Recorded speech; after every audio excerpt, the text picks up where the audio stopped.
This week's story for nursery is called The Dinosaur, and it's by Anna Milbourne and Mandy Field.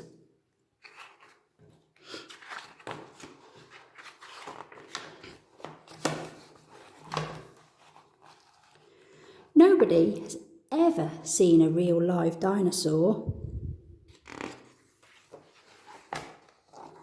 But long, long ago, before the world had cars or roads, before there were houses or cities, and even before the very first people were born, a big brown dinosaur egg lay at the edge of a huge forest.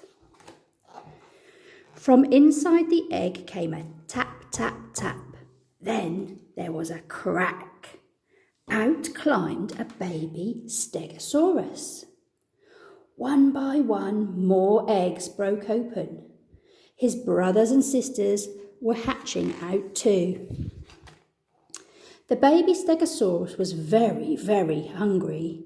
He ate whatever he could find. He ate crunchy cones and ferny leaves and chewy fruit from spiky plants. Each day he grew bigger and bigger, until he was almost as big as an elephant. Soon the Stegosaurus was so big he had trouble fitting through the trees. So he poked his head out of the forest to see what the world was like outside. It seemed safe enough. But not for long. Suddenly he heard a roar. It was an enormous Allosaurus with enormous Allosaurus teeth, and it wanted to eat him up. Quickly, the Stegosaurus swung his spiky tail. It hit the Allosaurus right on the nose. The Allosaurus growled and left him alone. The Stegosaurus felt big and strong.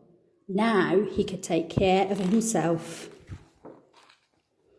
But even though the Stegosaurus was big, there were much bigger creatures around. Stomp, stomp, stomp, stomp. The ground shook with giant footsteps. A whole herd of Diplodocuses was marching across the plains. Luckily, they only ate leaves, not Stegosauruses. The world was different when dinosaurs lived. What would it be like if they were still alive? They would block up roads and trample on cars, and people would run from their gnashing teeth. Maybe it's just as well that only their dusty old bones are left.